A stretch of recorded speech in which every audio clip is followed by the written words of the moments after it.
할렐루야. 우리 옆분과 인사합시다. 하나님 우리 함께 하십니다. 시작. 하나님이 우리와 함께 하십니다. 한 번 더 인사할까요? 얼굴을 보면서 인사합니다. 당신의 얼굴을 보니 하나님의 얼굴을 보는 것 같습니다. 시작. 당신의 얼굴을 보니 하나님의 얼굴을 보는 것 같습니다. 온라인 예배를 드리는 분도 주님으로 환영합니다. 다 저를 주목해 주십시오. 요 근래 안타깝게도 IM 선교의 발 집단 감염이 발생했지요. 그래서 전국적으로 확산되는 추세입니다. 그리고 이에 대한 기사들이 쏟아져 나오고 있음을 보게 됩니다. 그중 제 눈에 띄었던 기사 하나가 있습니다. 제목은 넌더리 난다 IM 선교의 발 집단 감염에 커지는 교회 혐오였습니다. 넌더리 난다. 이게 확 박혔어요.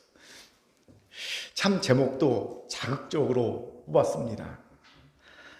제목만 봐도 굳이 내용을 보지 않아도 될 것만 같지 않습니까?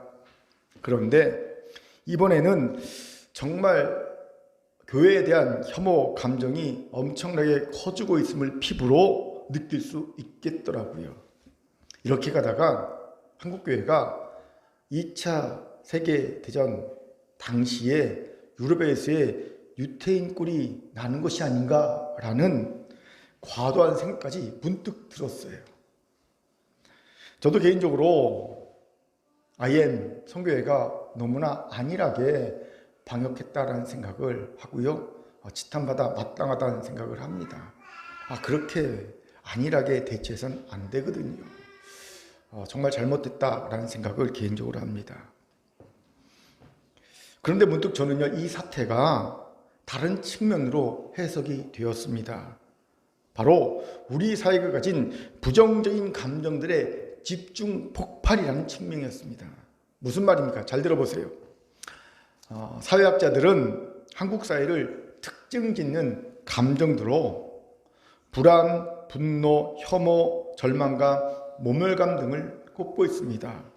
다수의 한국 사람들에게 출구를 잃어버린 분노, 불안, 혐오, 절망감, 모멸감 등의 부정적인 감정들이 있다는 거예요. 다수의 한국 사람들이 이런 감정들을 가지고 있다는 겁니다. 여기서 출구를 잃어버렸다는 것은요, 잘못된 상황에 대해 부정적 감정이 생겼어요. 그런데 이 부정적 감정을 마땅히 풀 길이 없다는 뜻입니다. 왜요? 감정을 표출해봐야 바꿀 수 없고 변화될 수 없다는 것을 경험했으니까. 즉 자신의 힘으로는 현 상황을 어쩔 수 없다는 절망감과 자괴감에 빠진 출구를 잃어버린 부정적 감정들이 한국인들 사이에 가득 차 있다는 겁니다. 이러면 어떤 일이 벌어지는지 아십니까? 사회학자들의 말에 의하면 이런 출구를 잃어버린 부정적 감정들은 어떤 상황을, 부정적 상황을 근본적으로 변화를 시키는데 그 힘을 장기적으로 투여하는 것에 포기하고요. 대신 어떤 건수가 생기면 한 곳에 집중되어 폭발되는 모습을 보인다는 거예요. 자꾸의 한국 사회에서 이런 감정의 폭발이 되풀이되고 나타나고 있는 이유입니다. 지금 그 건수를 한국교회가 잡혔죠. 건수를 준 거예요. 잘못한 거지요. 그런데 이건 결코 건강한 사회의 모습이 아닙니다. 건강한 사회는요, 부정적 감정들이 생겨도 그 감정들이 정당히 표출되고 그 감정들이 자연스럽게 해결될 수 있는 통로를 마련해 줘야 하는 곳이기 때문입니다. 그런 모습이 있어야 건강한 사회이지요. 하지만 지금 한국 사회가 그 출구를 마련해 주고 있지 못하다는 겁니다. 이러다 보면 나타나는 부작용이 또 하나 있습니다. 어떤 부작용이 또 나타날까요?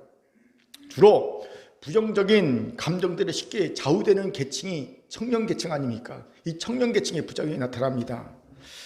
일본의 사회학자인 후루이치 노리토시라는 분이 쓴 절망의 나라의 행복한 젊은이들이라는 책이 있어요. 제목이 역설적이죠. 절망의 나라의 행복한 젊은이들, 역설적입니다. 이 책에서 그는요, 생활 기반이 서서히 썩어들기 시작한 뒤틀린 사회 구조 내부로부터 젊은이들 스스로 자신들이 행복하다고 여기는 기묘한 안정감이 나타나고 있다라고 지적합니다. 저자의 설명에 따르면 일본의 많은 젊은이들이 후쿠시마 핵발전소 사고까지 경험하면서 우리 사회에 문제가 많다는 것을 절감하기 시작했다는 겁니다. 우리 사회가 큰 문제를 갖고 있다. 그런데 그들은요, 이 시스템, 사회의 잘못된 시스템을 변화시킬 수 없다라는 무기력감과 더 이상 희망은 없어라는 절망감 속에서 오히려 개인적, 사회적 변화 가능성 대신 변화의 희망을 포기해 버렸다는 거예요. 일본 젊은이들이. 그 결과 그들은 희망이 끊긴 절망의 시대에 스스로의 삶을 행복하다라고 단정짓는 거예요. 스스로 자조하는 겁니다. 그래도 난 행복해. 자조하면서 소위 작은 행복 안에 안주하려 든다는 거예요. 일본의 젊은이들이 아주 작은 행복 안에 안주한다는 겁니다. 그래서 요즘 우리가 쉽게 듣는 소확행, 작지만 확실한 행복에 집착하는 거예요. 소확행이. 이 소확행이 그런 이연 배경하에 생겨났다는 거지요. 그런데 이것이 일본만의 문제일까요? 아닙니다. 한국 사회의 문제이기도 합니다. 이러니 여러분 기쁘게 살 수 있겠습니까? 쉽지 않습니다. 이 절망의 시대에 기쁘게 산다는 것은요, 마치 홍수 때에 거센 강물을 노를 저어 거슬러 올라가는 것보다 더 어려운 일이 되어버린 것이 오늘의 현실이지요. 여기에 우리 신앙인들만의 심각한 문제가 발생합니다. 세상은 모르는 우리만의 문제가 발생합니다. 우리는 하나님을 기쁘시게 하는 것이 우리의 삶의 제일 목적인 사람들이기 때문이죠. 웨스트민스터 신앙교리 소요리 문답 1번의 질문과 답이 무엇입니까? 사람의 제일 되는 목적이 무엇인가? 사람의 제일 되는 목적은 하나님을 영화롭게 하는 것과 영원토록 그를 즐거워하는 것이다. 여기서 하나님을 영화롭게 한다는 것은 하나님을 기쁘시게 한다는 말과 같은 의미입니다. 그런데 자신조차 기쁘게 할 수 없는 절망의 시대를 살아가는 이들이 하나님을 기쁘시게 하는 것이 어디 쉽겠냐는 거예요. 나조차도 기쁘게 할 수 없는데 이 절망의 시대에 내가 하나님을 어떻게 기쁘게 해? 내 코가 석자인데 내가 어떻게 하나님을 기쁘시게 해? 이게 말이 안 되는 거고요. 너무 힘든 거예요, 이거는요. 그렇게 요즘 성도들을 보면 어찌하면 내가 하나님을 기쁘시게 할까를 고민하기보다는 하나님이 나를 좀 기쁘게 해주면 안 되나? 이런 마음을 하나님을 바라보는 성도들의 모습을 흔히 보게 됩니다. 거꾸로 됐지요. 우리가 흔히 쓰는 소위 은혜 받았다는 말의 의미가 뭡니까? 하나님이 나를 기쁘시게 해줬다라는 거니까 은혜 받았다는 원래 의미는 내가 하나님을 기쁘시겠다는 거거든요. 예, 내가 하나님을 기쁘시겠다는 게 은혜 받았다는 건데 우린 거꾸로 해석합니다.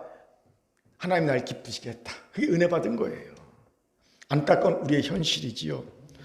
그럼 이 안타까운 현실을 그냥 인정하고 그대로 받아들이고 살아야 할까요? 그럴 수 없지요. 우리는 이 안타까운 현실을 바로 잡아야 합니다. 그리고 다시금 우리의 제일 되는 삶의 목적을 회복해야 합니다. 바로 하나님을 기쁘시게 해드리는 삶이겠지요. 그러면 사실 우리의 모든 문제는 단번에 해결될 수 있습니다. 생각해 보세요.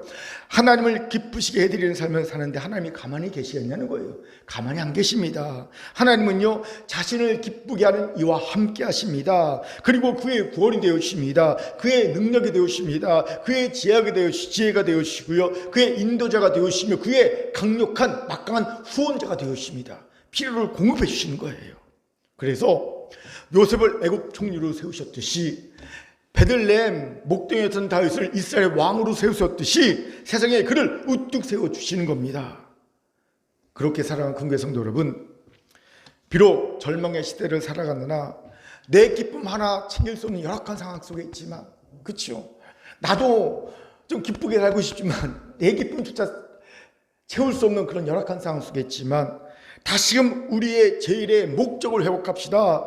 다시 하나님을 기쁘시게 하는 삶을 살 수 있길 바랍니다. 오늘 이 결단이 우리 가운데 있기를 주의 이름으로 축원합니다. 아멘. 옆분과 이렇게 인사합시다. 하나님을 기쁘시게 하는 삶을 삽시다. 시작. 하나님을 기쁘시게 하는 삶을 삽시다. 이런 우리에게 히브리서 11장 6절의 말씀은 우리가 어떻게 절망의 시대에도 하나님을 기쁘시게 하는 삶을 살 수 있는지에 대한 답을 보여주지요. 우리 같이 6절 힘있게 읽도록 하겠습니다. 같이 읽지요. 시작. 믿음이 없이는 하나님을 기쁘시게 하지 못하나니 하나님께 나아가는 자는 반드시 그가 계신 것과 또한 그가 자기를 찾는 자들에게 상 주신 이심을 믿어야 할지니라. 아멘. 무슨 말입니까? 바로 믿음이 하나님을 기쁘시게 하는 방법이라는 거예요. 그렇습니다. 다른 어떤 것도 아닙니다. 돈도 아닙니다. 권세도 아닙니다. 노력과 열정도 아닙니다. 그 무엇도 아닌 하나님을 기쁘시게 하는 방법이 믿음이라는 거예요. 그렇게 아무리 우리가 열심히 예배를 드리고 봉사하고 헌금을 해도 믿음이 그 가운데 없다면 하나님은 절대 기뻐하지 않으십니다. 이 사실을 깊이 깨달아야 합니다. 이 사실이 우리를 얼마나 가슴을 섬뜩하게 합니까? 왜요? 정직하게 보면 우리가 행하는 모든 종교적 행위들 중에 믿음 없이 하는 것들이 꽤 있기 때문이지요. 심지어 부끄럽지만 설교자인 저조차도 믿음 없이 행한 설교들이 있더라는 거죠. 하나님이 기뻐하지 않습니다. 가슴 섬뜩한 일이 아닐 수 없어요. 그렇기에 우리 자신을 정직하게 돌아봐야 합니다. 과연 내 종교적 행위를 포함한 내 일상의 모든 행위들 중에 과연 얼마나 믿음 가운데 이 일들을 행하고 있는가?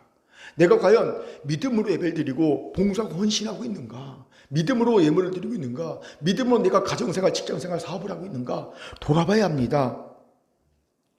그리고 믿음 가운데 있길 소망해야 합니다. 주의 이름으로 이런 이가 되기를 축원합니다. 아멘. 여기서 중요한 질문이 생기지요. 그럼 도대체 어떤 믿음을 하나님이 기뻐하실까요? 오늘 본문 6절이 이것도 가르쳐 주지요. 같이 알아봅시다. 먼저는 하나님께 나아가는 믿음입니다. 여러분, 믿음이 없으면 결코 하나님께 나아갈 수 없지요. 여기서 하나님께 나아간다는 건 단지 주일 예배만 드리고 관람하는 거죠. 보고 관람하고 가는 것을 의미하지 않습니다. 대신 하나님과 대면하기 위해 하나님의 보좌 앞까지 나아가는 것을 의미합니다. 그러니 믿음이 없이 결코 하나님의 보좌 앞까지 나아갈 수 없겠지요. 그럼 어떤 믿음이 있어야 하나님의 보좌 앞까지 나아갈 수 있을까요? 바로 담력, 담대함의 믿음입니다. 우리 같이 히브리서 10장 19, 20절을 힘있게 읽도록 하겠습니다. 시작. 그러므로 형제들아 우리가 예수의 피를 힘입어 성소에 들어갈 담력을 얻었나니 그 길은 우리를 위하여 휘장 가운데로 열어놓으신 새로운 살 길이요 휘장은 곧 그의 육체니라. 아멘. 19절에서 성소에 들어갈 담력이 바로 하나님께 나갈 수 있게 하는 믿음이라고 말합니다. 담력이 믿음이라는 거예요. 왜요? 성소는 아무나 함부로 들어갈 수 있는 것이 아니기 때문입니다. 특히 지성소는 1년에 대제사장이 대속죄일에 한 번 들어갈 수 있는 곳입니다. 대제사장이라도 아무 때나 함부로 들어가면요 죽습니다. 그 자리에서 죽임을 당하지요. 왜요? 지성소는요 하나님의 거룩한 임재가 있는 곳입니다. 더러운 인간이, 정결케 되지 못한 인간이 하나님의 거룩하심을 직접 맞닥뜨리면요 하나님이 죽이시는 것이 아니라 인간이 그 하나님의 거룩함을 견디지 못해서 죽습니다. 두려운 것이지요. 경외의 장소입니다. 그런데 그 지성소를 들어간다는 거예요. 담력이 필요한 겁니다. 그래서 이런 경외의 장소에 들어가려면 담력과 담담이 필요한 겁니다. 그리고 이 하나님께 나가게 하는 담력이 곧 믿음이라는 거예요. 믿음. 어떻게 이런 담력, 담대함을 가질 수 있습니까? 예수의 피를 힘입어라고 말씀하지 않습니까? 예수께서 십자가의 보혈로 지성소를 가리고 있던 휘장을 찢어 놓으셨습니다. 십자가에서 돌아가실 때 무엇도 같이 찢어졌습니까? 지성소를 가리고 있던 휘장도 찢어졌습니다. 이것은요 예수의 십자가 보혈을 의지하는 자는 더 이상 거룩한 하나님의 임재 앞에 죽음을 당하지 않게 된다는 거예요. 하나님이 우리를 살리시는 거예요. 하나님의 거룩함을 예수의 거룩한 우리에게 주신다는 거예요. 그렇습니다. 이제 우리는 예수의 보혈을 힘입어 하나님의 보좌 앞에 나갈 수 있는 정결함을 얻은 존재가 되었습니다. 이것을 우리는 믿음으로 담력, 담대함을 얻어 당당하게 하나님 앞에 나아갈 수 있게 되는 거예요. 이것에 주목합시다. 여러분, 믿음의 주는 본질은 담력이고 담대함입니다. 물론 믿음에는요 부가적으로 착함과 성실함과 열심 같은 덕목이 뒤따릅니다. 하지만 이런 것들은 믿음의 주가 아니고 부입니다. 믿음의 주된 본질은요 담력입니다. 담대함입니다. 그런데 한국교회는 이걸 혼용해서 쓰고 있어요. 보통 교회에서 시킨 일 열심히 잘하고 성실하게 잘하고 착한 말 행동하면요, 믿음 좋아요, 믿음 좋은 집사님이에요, 이렇게 얘기해 주지요. 이거는요 정확한 말은 아닙니다. 틀린 말도 아니지만 정확한 말 아닙니다. 믿음의 주된 요소는요 본질은 담력입니다. 담대함입니다. 그렇게 거인 골리앗을 달려갔던 다윗이 믿음이 좋은 거고요, 풍랑이는 바다 위를 걸어갔던 베드로가 믿음이 좋은 겁니다. 담력과 담대함이 있었기 때문이지요.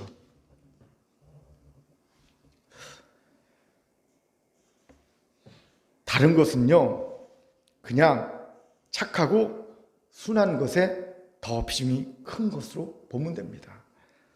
그런데 하나님을 기쁘시게 하는 데는요, 그리고 하나님께 나아가는 데는요, 착하고 순한 것은 별로 힘을 못 쓰더라고요. 하나님께 보좌 앞에 나아가는 것은요, 착하고 순하고 성실한 것은요 별로 힘을 못 씁니다. 대신 담력과 담대함이 힘을 씁니다. 저는 코로나19로 인해 우왕좌왕하던 지난 1년뿐만 아니라 지난 목회한 25년을 돌아보면서 이것을 절감하고 있습니다. 고난 가운데, 위험 가운데, 핍박 가운데 처했음에도 굳굳하게 하나님께 나아가던 이들을 보면 담력과 담대함이 있는 이들임을 발견할 수 있더라는 거지요. 아무리 그가 착하고 순하고 성실하더라도 담력과 담대함이 없으면요, 고난 속에서, 위험 속에서, 핍박 속에서 이겨내지 못하는 거예요. 하나님의 보좌 앞에 나가지 못하는 거예요. 그렇기에 담력과 담대함이, 이 믿음이 반드시 있어야 합니다. 이를 위해 예수의 보혈의 능력과 사랑을 온전히 믿고 의지하십시오. 이미 말한 대로 우리의 담력과 담대함의 근원은 어디서 나옵니까? 힘은 예수의 보혈을 의지하는 것에서 나오기 때문이에요. 여러분, 세상에서 가장 담대할 수 있는 사람은요, 자기 정죄에서 자유로운 사람입니다. 하늘을 우러러 한 점 부끄러움 없는 사람은요, 그 누구도 두려워하지 않습니다. 담대할 수 있습니다. 그런 이는 비록 돈은 없어도, 비록 권세는 없어도, 비록 지식은 없어도, 비록 연주는 없어도 담대할 수 있습니다. 왜요? 하나님이 나를 인정해 주시니까 담대할 수 있는 겁니다. 담력이 생기는 거예요. 반대로 가장 두려워하는 이는요, 자기 정죄의 사슬에 묶인 입니다. 이런 이는요, 겉으로는 담대해 보여요. 당당해 보여요. 하지만 속을 들어가면 두려움으로 가득 차 있는 이일 수밖에 없습니다. 왜요? 정죄는 두려움을 낳기 때문입니다. 꼭 기억하십시오. 정죄는 반드시 두려움이 따릅니다. 이러니 예수의 보혈을 믿고 의지하는 이들은 담력과 담대함을 가질 수 있어요. 이들만큼 담력과 담대함을 강하게 가질 수 있는 이는 없습니다.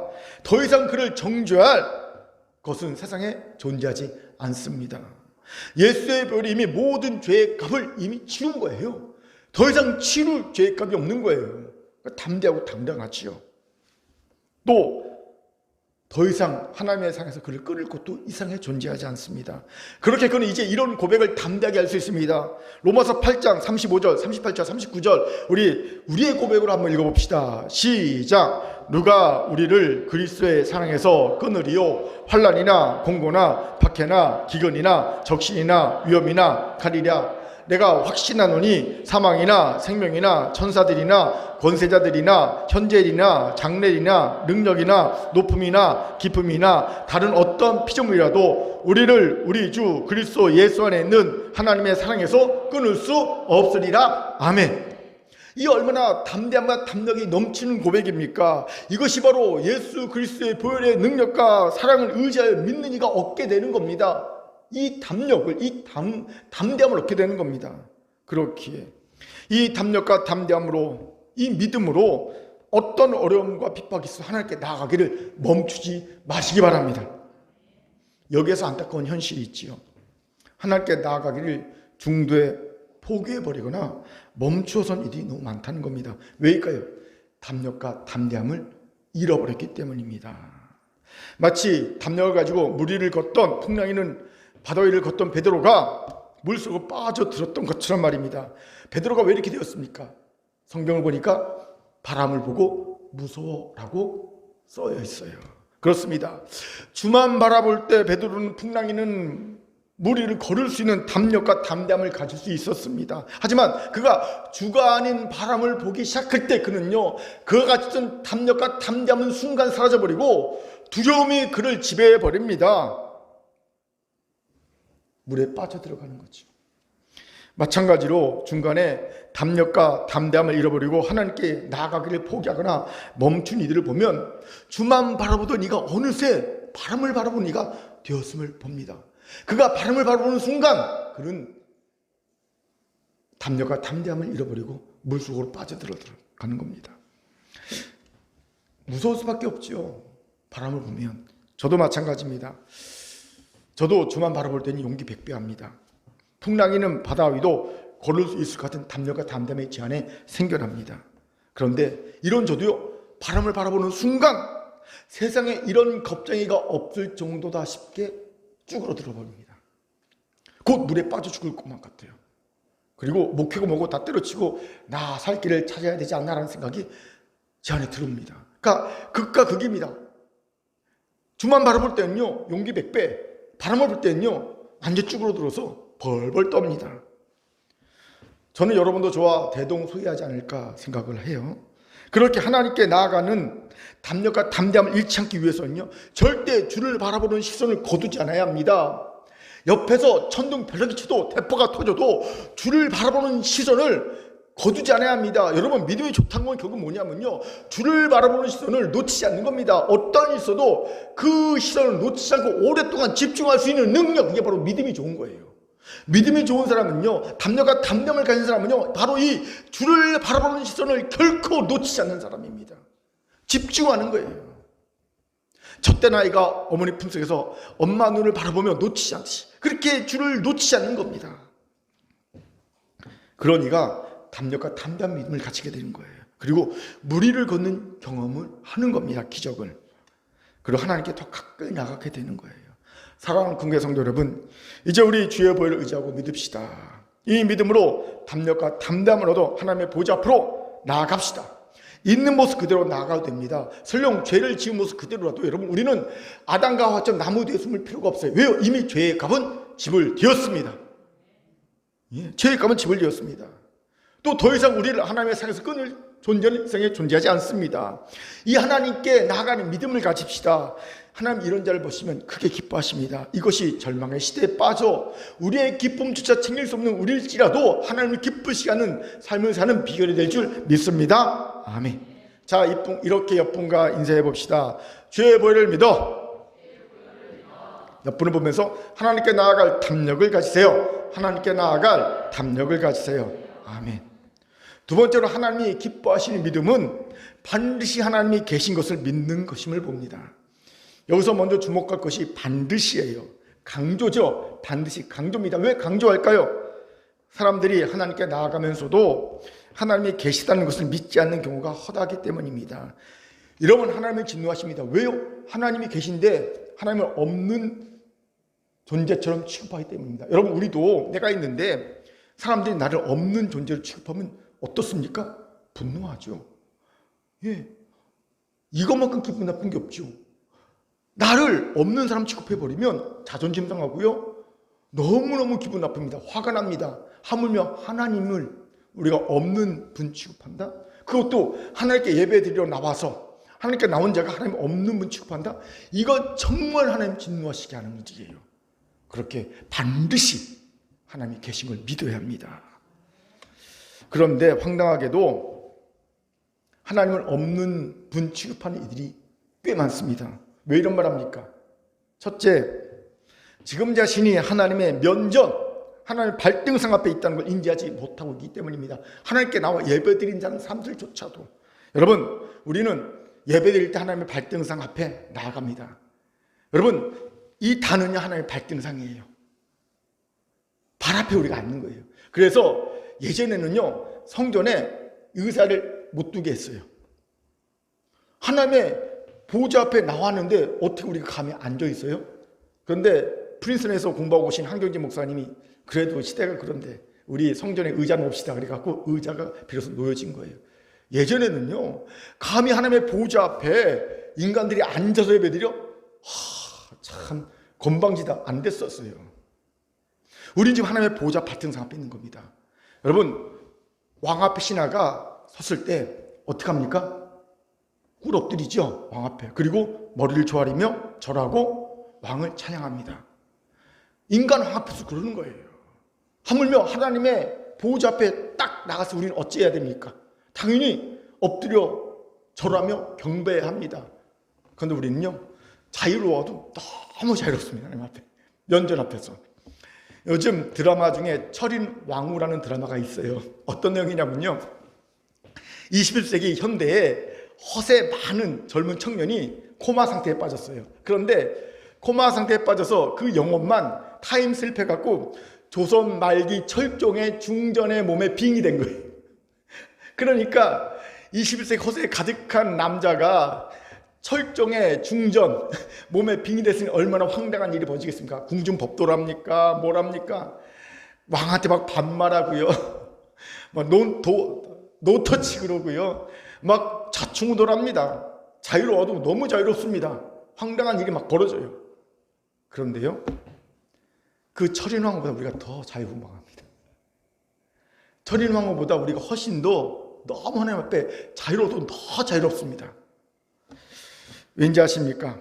우리는 하나님 앞에 나올 때 버젓하게 음식을 들고 성전에 들어와요.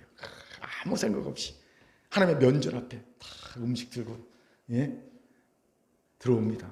그리고 하나님의 면전 앞에 올 때 오자마자 하나님께 엎드려 절하고 하나님을 경배하는 것이 아니라 일주일 만에 만난 반가운 지치를 보고 반가워, 그리고 수다 떱니다. 막, 그리고 막 볼일 보러 다니고 왔다 갔다. 예배 전이라고. 예배 전은 성전 아닙니까? 예배 전이라고 막 왔다 갔다 막 난리합니다. 예배 시간은요, 예배 시간도 마찬가지입니다. 막 왔다 갔다 돌아다니고요, 딴짓하고요, 졸고요, 심지어 예배 시간에 늦기까지 합니다. 자유로워도 너무 자유로워요. 철인왕후를 보면서 뭐 말이 돼 저게? 황당하다. 어떻게 저럴 수 있어? 기가 막히다. 웃기거든요. 그런데 우린 더 웃겨요. 하나님 앞에 우린 더 웃겨요. 하나님을 없는 취급하는 거예요. 우리의 흔한 모습입니다. 둘째, 우리가 하나님을 없는 분 취급함이라고 얘기한 이유가 뭔지 아세요? 하나님을 실제로 의지하지 않기 때문입니다. 물론 이런 일도 하나님의 존재는 인정합니다. 그런데 그 존재하신 하나님이 내 삶의 순간순간에 언제나 함께 계시며 나를 아시고 내 깊은 필요를 아시며 나를 사랑하실, 그리고 구원하실 의지와 능력이 있는 분이라는 것을 그렇게 계시는 걸 믿지 않는 거예요. 이건 하나님이 계신 걸 믿는 것이 아닙니다. 본문에는 반드시 계신 것을 믿어야 한다는 그 말씀의 의미가 뭐냐면요, 그냥 존재하심을 인정한다는 의미가 아니라 오늘도 지금 현재 나와 함께 계시면 역사하시는 하나님 계심을 믿는다는 의미입니다. 여기서 계시다로 번역된 헬라어의 시제가 현재 능동태입니다. 여러분, 헬라어 현재 능동태는요, 헬라어의 시야태 중에서 가장 역동적인 상태를 표현할 때 씁니다. 쓰는 형태와 시제입니다. 가장 역동적인 거예요. 무슨 말입니까? 하나님은 단순히 과거로부터 지금까지 존재하고 계신 분이 아니라 지금 현재 우리를 위해 계속 역동적으로 활동하신 분이라는 의미인 겁니다. 그렇기에 하나님이 기뻐하신 믿음을 가지려면 하나님을 내게 아무런 도움이 되지 않는 쇠약해지는 시골에 있는 할아버지 할머니 정도로 여기면 안 됩니다. 지금 현재 나와 함께 하시며 내 삶을 이해하시고 나를 도와주기에 역동적 활동하신 하나님으로 믿어야 합니다. 그게 계시를 믿는 거예요. 그런데 현실은요, 힘없는 시골 할머니 할아버지로 하나님을 취급해버립니다. 계신 건 인정하겠지만, 계신 건 내가 알아, 인정해. 근데 글쎄 나를 아실까? 계신 건 알겠는데 글쎄 나를 도와주실까? 나와 함께 하실까? 구원하실까? 필요를 채우실까? 갸우뚱합니다. 의심합니다. 이건 하나님을 없는 분 취급하는 겁니다. 이러니 하나님을 만나러 잘 오지 않는 겁니다. 여러분, 상상 한번 해보십시오. 내 할머니 할아버지가 시골에 계신데 재산이 1,000억 정도 있어요. 1,000억대의 재산을 가진 할머니 할아버지가 시골에 계세요. 그럼 여러분, 할머니 할아버지 자주 찾아뵈러 갈 것 같습니까? 아니면 겨우 띄엄띄엄 1년에 한 번 갈까 말까 할 것 같습니까? 아마 1,000억대의 재산을 가진 할머니 할아버지가 시골에 계시면요, 아주 불이 나게 쥐가 곡간 들락날락하듯이 불이 나게 막 자주 찾아뵈러 할 것 같습니다. 아니, 어쩌면요 모시고 살려고 할 것 같아요. 내가 모시고 살겠다고 그러려고 할 것 같습니다. 막 경쟁 붙을 것 같아요. 형제들 중에 내가 모시겠다고 경쟁에 붙을 것 같습니다. 1,000억이에요. 1,000억. 곧 돌아가실 분이 1,000억을 갖고 있다면. 마찬가지로 하나님이 실제적으로 내게 큰 도움이 된다고 믿으면요, 우리는 누가 시키지 않아도, 나 목사가 강권하자도 하나님을 만나려고 하나님 앞에 나가려고요 애를 쓸 겁니다. 그런데 현실은요, 억지로 나아갑니다. 잘 안 나갑니다. 왜요? 하나님을 힘없는 시골 할머니 할아버지 정도로 여기는 거예요. 가면 좋아요. 하지만 내 문제가 지금 힘들거든요. 내가 정말 바쁘거든요. 굳이 그런데 거기까지 가서 찾아뵐 여력은 없다라고 생각이 드는 거예요. 나중에 내 문제 잘 해결되고 여력이 생기면 그때 가서 찾아봐도 되겠지라고 생각하는 겁니다. 그런 분 얼마나 많은지 몰라요. 하나님이 기뻐하신 믿음이 아닙니다. 그렇기에 하나님을 기쁘시게 하기 원한다면 오늘도 살아서 나와 함께 하시며 나를 구원하신 하나님이 반드시 계신 믿어야 합니다. 그리고 그 하나님을 실제로 의지해야 합니다. 제게 이 분에서 도전을 준 분이 있어요. 제가 이분의 간증을 보고 되게 은혜를 많이 받았는데, 안타깝게도 작년 9월 3일에 하나님께서 부르심을 받았어요. 그래서 하늘로 가셨습니다. 바로 이희돈 장로님이십니다. 이분은 세계무역센터 부총재를 지내셨고요, 영국 옥스퍼드대 종신제 교수와 이사로 활동하셨고, 풀브라이트 장학재단의 부이사장, 노벨위원회 위원 등으로 크게 하나님께 쓰임받던 분입니다. 간증 영상이 굉장히 많습니다. 시간 되면 꼭 보십시오. 추천할 만합니다. 이번에 간증이 여러 가지 있는데 그 중에 이분이 평생 자신도 그렇게 살았고 또 강력하게 도전을 줬던 말이 있어요. 뭐냐면요, 하나님과 함께 믿음의 모험을 감행하라, 하나님과 함께 믿음의 길을 떠나라. 이게 그분의 삶의 큰 교훈이자 주제이자 도전거리였어요. 실제로 이희돈 장로님은요, 평생 하나님과 믿음의 모험의 길을 떠났던 것으로 유명합니다. 여러 간증이 있어요. 이런 간증을 하더라고요. 미국 서부에서 양말 장사를 할 때인데 돈이 하나도 없어요. 진짜 정말 돈이 진짜 없는 때예요. 자동차도 아주 싸구려 자동차 살고 은행에 잔고도 없고 막 그런 때예요. 근데 그때 집을 사야 될 일이 있었어요. 은행에 갔더니 은행에서 대출해 줍니까? 안 해주거든요. 근데 이 은행 직원이 대출해 줄 욕심으로 가짜 서류를 막 꾸민 거예요. 가짜 서류. 캐딜락도 없는데 캐딜락이 있다고 그러고, 은행 잔고도 거의 없는데 은행 잔고 뭐 몇백만 불 있다고 그러고, 그렇죠. 뭐 그렇게 가짜 서류 꾸며갖고 이 대출을 해주려고 그런 거예요. 근데 장로님이 아닌데요, 저 차 없는데요, 저 은행 잔고 돈 없는데요, 저 수입 없는데요. 그걸 다 얘기하니까 이 사람이 황당한 거예요. 결국 어쩔 수 없이 이 대출 업무하는 사람이 자기 처음이라고, 이런 사람 처음이라고 하면서 그냥 집만을 담보로 해서 대출해 준 거예요. 기적이라는 거예요. 미국에서는 이런 일이 없거든요. 교회에서 저분이 돈이 많은데 사실 숨기고 살았다, 그래서 저런 집을 살 수가 없다, 막 그런 소문이 날 정도로 기적적으로 집을 샀어요. 근데 그 집이 얼마나 큰 저택이었냐면요, 집에 폭포수가 있대요. 그리고 수영장이 있고, 그래서 주변의 교회대에서 그 자기 집에 와서 세례를 이렇게 식을 베풀었대요. 폭포수 밑에서 세례식을 베풀고 가든 파티 했대요. 그런데 문제는 이 집을 딱 샀는데 집값 막 뛰기 시작하는 거야. 엄청나게. 그 뒤부터 장로님이요, 이런 고백을 하더라고요. 마음이 풍요로워지고 마음에 기쁨이 넘쳐나고 집값이 막 뛰니까, 그리고 사람들한테 먼저 식사하셨어요? 묻는 여유가 생기는 겁니다. 집값이 뛰니까 너무 기뻐갖고 행복해지고 풍요로워지고, 식사하셨어요? 안 했으면 내가 밥 사드릴까요? 뭐 이런 풍요로움이 생기다는 거예요. 그런데 기도하던 중에 하나님께서 야, 세계의 중심인 동부에 가서 우뚝 서라, 비전을 주신 거예요.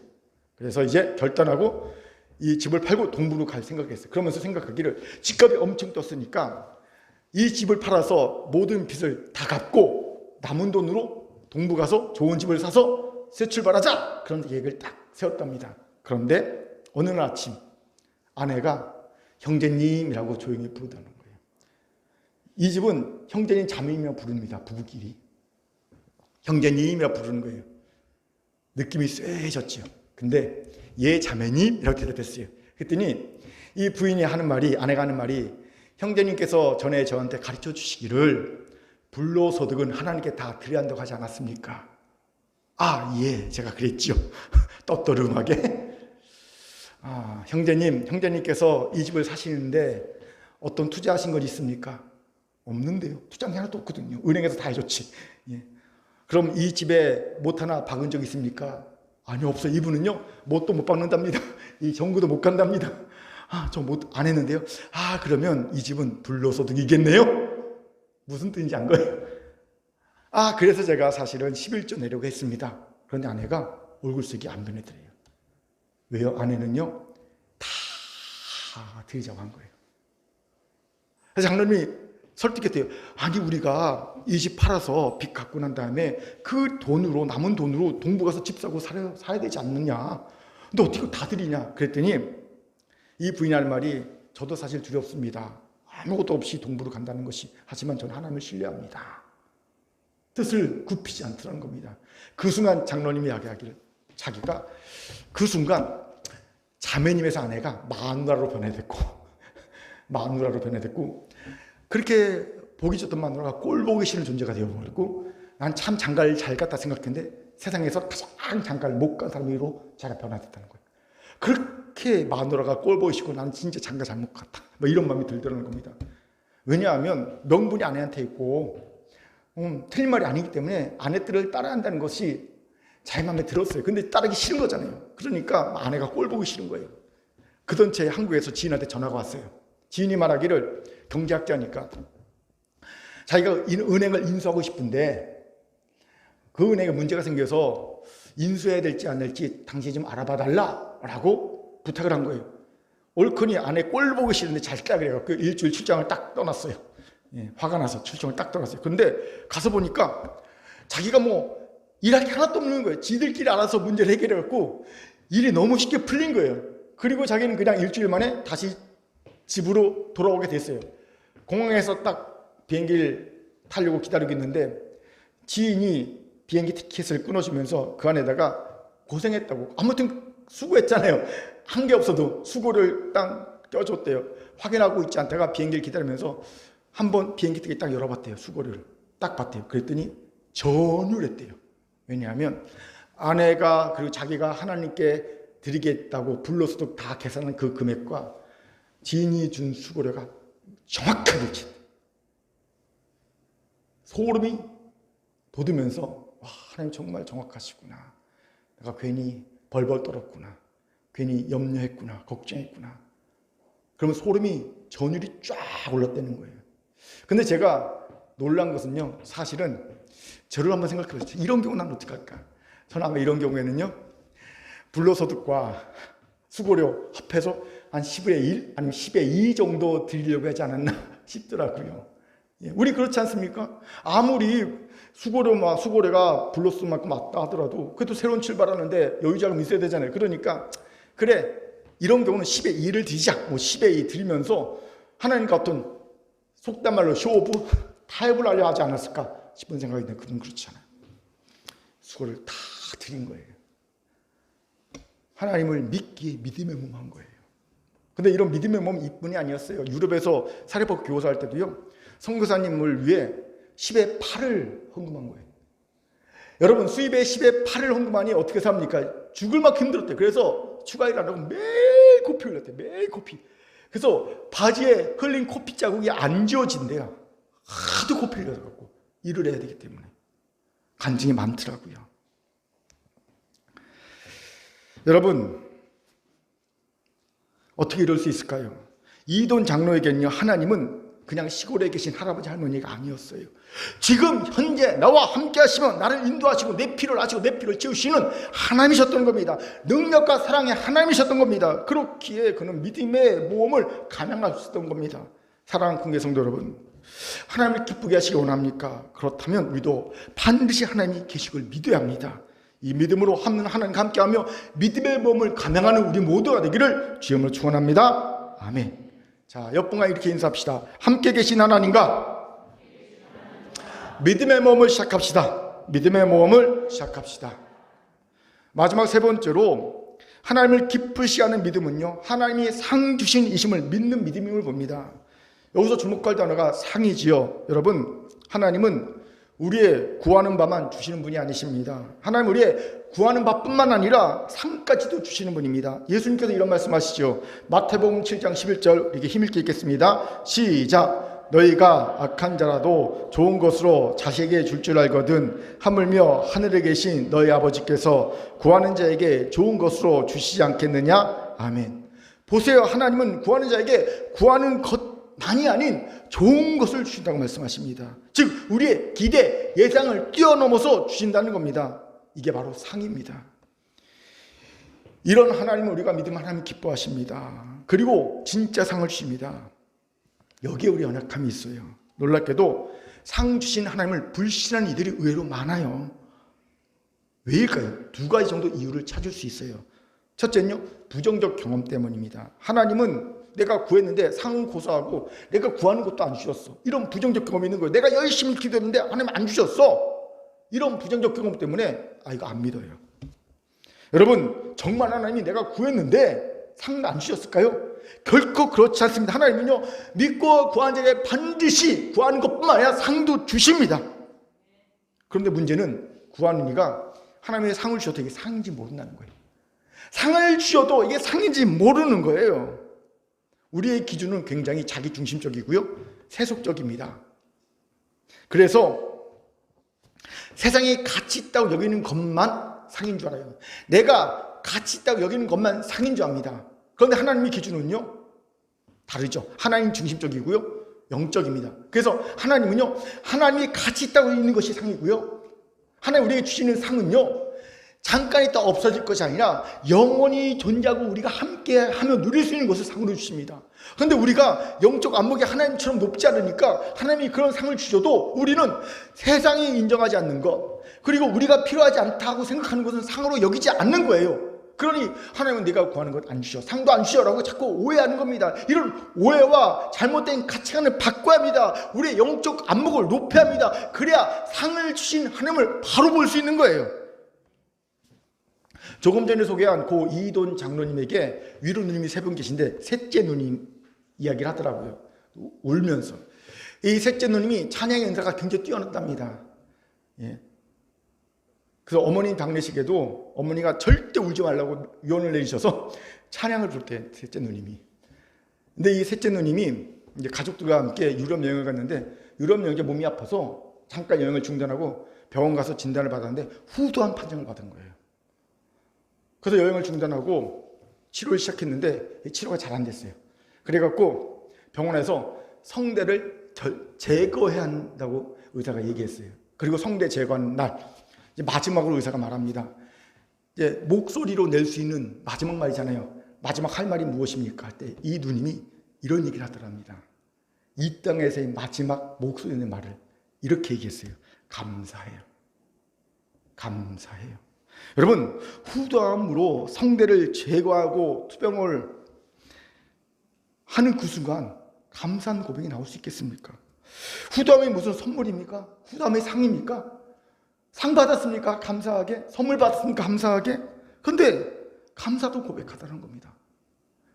근데 안타깝게도 후두암 때문에 성대를 제거하고 열심히 투병을 했지만 결국 하나님의 부르심을 받게 됐어요. 이제 마지막 순간이 나왔습니다. 말할 수 없으니까 마지막 유언을 해야 되는데 누님이 편지를 쓰더래요. 근데 어떻게 썼냐면요, 마지막 말을 항상 감사하고 사랑하고 하나님을 믿은 것이 얼마나 아름다운 삶인지, 항상 감사하고 사랑하고 하나님을 믿은 삶이 얼마나 아름다운 삶인지, 이게 마지막 글을 이렇게 쓰더라는 겁니다. 여러분, 이 글만 보면요, 마치 영화제에서 여우주연상 받은 사람이 소감하는 것 같지 않습니까? 이 글만 보면 상 받아서, 영화제에서 상 받아서 감사합니다, 사랑합니다, 하나님 믿은 삶이 얼마나 아름다운 삶인지요 라고 수상소감하는 것 같습니다. 후두암 판정받고 죽는데 이게 상 받은 거예요? 선물이에요? 여러분, 이 후두암 판정받고 얼마나 많은 기도를 했을까요? 하나님 살려달라고 얼마나 간절히 기도했을까요? 근데 그 기도 안 들으셨잖아요. 그리고 결국 하나님께서 목숨을 거둬가시는 순간입니다. 그런데 마치 모르는 사람을 보면, 이 글만 보면 여우주연상 수상자가 소감하는 것처럼, 상 받은 자가, 선물 받은 자가 소감하는 것처럼 얘기를 하고 있다는 겁니다. 어떻게 이룰 수 있을까요? 영적인 안목이 하나님의 높은 수준까지 올라왔기 때문입니다. 그렇습니다. 이러면 내 삶에 일어나는 모든 것들은 다 선물입니다. 다 상으로 여겨집니다. 남들에게는 고난입니다. 남들에게는 재앙입니다. 하지만 내게는 선물로 상으로 여겨집니다. 그러니 기도응답이 이루어지지 않는 것이 없는 겁니다. 제가 종종 여러분에게 제 기도가 하나도 땅에 떨어지지 않았습니다. 다 이루어졌습니다라고 고백드리는 이유가 바로 이런 맥락입니다. 실제적으로 보면 이루어진 기도보다 안 이루어진 기도가 훨씬 더 많죠. 하지만 하나님의 영적 안목까지 높여서 보면요, 다 이루어진 거예요. 다 상 받은 거고요, 다 선물임을 고백하지 않을 수 없다는 겁니다. 그렇게 이제 부정적인 경험에 묶여 상 주신 하나님을 불신하지 마시기 바랍니다. 두 번째로 왜 우리가 상 주신 하나님을 불신하냐면요, 은혜의 법칙을 모르기 때문입니다. 여러분, 세상의 법칙은 1 더하기 1은 2입니다. 이건 절대 불면의 법칙이지요. 하지만 은혜의 법칙은요, 1 더하기 1은 2 플러스 알파입니다. 은혜의 법칙은요, 1 더하기 1은 2라는 걸 부인하지 않습니다. 하지만 한 가지 더합니다. 플러스 알파가 있다는 걸 합니다. 근데 이 플러스 알파가요, 1이 될 수도 있고 만, 억, 조도 될 수 있는 거예요. 이 플러스 알파, 은혜의 플러스 알파이기 때문에 우리는 비약도 가능한 거거든요. 왜 비약이 가능합니까? 아무것도 안 했는데 이 플러스 알파가 있기 때문이다. 이 알파, 이게 상입니다. 세상은 절대 이해할 수 없습니다. 세상은요, 뿌린 대로 거두는 것만 알거든요. 이러니 상 주신 하나님은요, 세상의 법칙으로는 이해할 수 없는 겁니다. 왜 내가 뭘 잘했다고 이해가 안 되는 겁니다. 솔직히 여러분, 내가 봐도 내가 상 받을 짓 한 것 같지 않다는 거 우린 다 압니다. 우리가 양심이 있으면요, 하나님 앞에 내가 상 받을 짓 하지 않았다는 거 다 압니다. 양심상 상 받을 하지 않았거든요. 어느 누가 감히 하나님 앞에서 나 상 받을 만한 일 했어, 자격이 있어라고 당당히 말할 수 있겠습니까? 없습니다. 하지만 양심이 아닌 은혜의 법칙대로 보면 그 누구도 다 상 받을 자격이 있는 존재가 되는 거예요. 다시 한번 말씀드립니다. 은혜의 법칙으로 여기는 누구도 다, 심지어 여기 졸고 있는 누구도 다 상 받을 자격 있는 존재가 될 수 있습니다. 왜요? 하나님은 플러스 알파를 넉넉히 채우신 분이기 때문입니다. 그렇게 이걸 믿으십시오. 하나님이 기뻐하십니다. 그리고 진정 이것을 믿었다면 이제 우리가 해야 할 일이 있습니다. 바로 입을 넓게 열고 크게 구하는 겁니다. 하나님 자존심 상하지 않게, 하나님 자존심 상하지 않게, 하나님의 이름과 권능과 영광과 풍요로움에 걸맞게 하나님께 구하는 겁니다. 하나님께서 주시기 원하는 그 상을 구할 수 있어야 합니다. 여러분, 우리 수준이 아닌 하나님 수준을 구해 하나님이 기뻐하십니다. 자존심 상해 하지 않으십니다. 고 이don 장로가 이런 얘기하더라고요. 내 평생에 후회되는 게 한 가지 있다. 그게 뭐냐면요, 더 입을 크게 벌려서 더 크게 구하지 않았다는 거. 아니, 세계은행, 세계 그 무역센터 부총재 정도 되면요, 어마어마하게 올라간 직인데, 그는요, 그렇게 얘기하더라고요. 더 크게 구했으면 좋았을까. 그가 교만해서 그런 얘기합니까? 아니요. 하나님을 크게 봤기 때문입니다. 그리고 입을 넓게 열어 하나님께 구하는 것이 믿음을 알았기 때문입니다. 교만해서 그런 게 아니라. 여러분, 그래서 제가 비약하라고 말한 거예요. 하나님이 크신 분이고, 하나님은 상 주신 부심을 믿기 때문에, 플러스 알파의 은혜가 있음을 믿기 때문에 비약할 수 있다고 얘기하는 겁니다. 비록 우리가 아무것도 없어 비약할 수 있다. 그리고 우리가 아무리 연약해도 마을방송 할 수 있다고 제가 말씀드린 이유가 뭐냐면, 이 플러스 알파의 믿음이 있기 때문입니다. 은혜가 있기 때문입니다. 여러분, 입을 넓게 하나님 수준을 구합시다. 여러분, 하나님이 기뻐하십니다. 하나님이 기뻐하시면 만사 오케이입니다. 여러분, 하나님이 기뻐하시면요, 돈이 없는 게 문제가 되겠습니까? 일할 사람이 없는 게 문제가 되겠습니까? 상황이 어려운 게 문제가 되겠습니까? 코로나가 문제가 되겠습니까? 지식과 기술이 없는 게 문제가 되겠습니까? 아무 문제가 되지 않습니다. 하나님이 기뻐하시면요, 모든 게 만사 오케이입니다. 그렇게 이제 입을 넓게 열어 가장 좋은 곳을 하나님께 구합시다. 하나님은 상 주시님을 기뻐하십니다. 이 믿음이 우리 가운데 있기를 주의 이름으로 축원합니다. 아멘. 따라합시다. 하나님은 상 주시기를 기뻐하십니다. 입을 크게 열어 옆불을 보면서 가장 좋은 것을 구합시다. 시작. 가장 좋은 것을 구합시다. 이제 말씀을 마치죠. 이 절망의 시대에 자신조차 기쁘게 할 수 없는 이 상황 속에 몰려있는 우리가 어떻게 하나님을 기쁘시게 하는 우리 인생의 제일의 목적까지 이룰 수 있을까요? 방법은 오직 믿음입니다.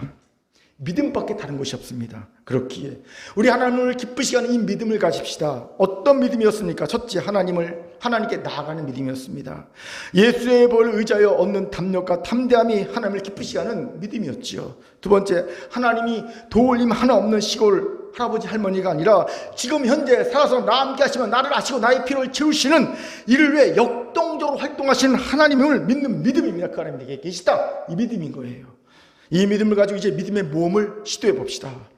세 번째, 상주식을 기뻐하신 하나님께 대한 믿음입니다. 이 믿음을 가지고 영적인 안목을 좀 높입시다. 하나님 수준으로. 그리고 은혜의 알파가 있음을 믿기 바랍니다. 이 믿음을 가졌다면 이제 입을 넓게 열어 하나님 수준으로 크게 구합시다. 2021년도 하나님 우리에게 비약을 명하셨습니다.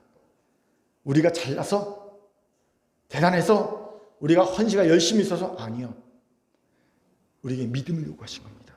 믿음이라는 디딤돌을 우리에게 허락하시고 이 믿음의 디딤돌을 밟고 도약하라. 믿음의 디딤돌을 밟고 비약하라 말씀하신 겁니다. 여러분, 하나님을 기쁘시한 이 믿음을 가지고 여러분의 가정이, 여러분의 사업장이, 여러분의 직장이, 여러분의 삶의 전체가, 여러분의 셀이, 큰 교회가, 어린이부서, 청소년부, 청년부, 장년부가, 큰 교회가 비약한 한 해가 되기를 주님을 축원합니다. 아멘. 하나님의 주신 말씀이었습니다. 기도하겠습니다. 사랑과 자비 하나님 참 감사합니다. 하나님을 기쁘시게 하는 자의 삶을 살기 원합니다. 하나님 우리에게 믿음을 더하여 주시옵소서. 이 믿음을 디딤돌로 삼아 비약합니다. 도약합니다. 2021년도 큰교회가 성도들이 이렇게 비약하게 놓아 주옵소서. 감사드리며 예수님 이름으로 기도합니다. 아멘.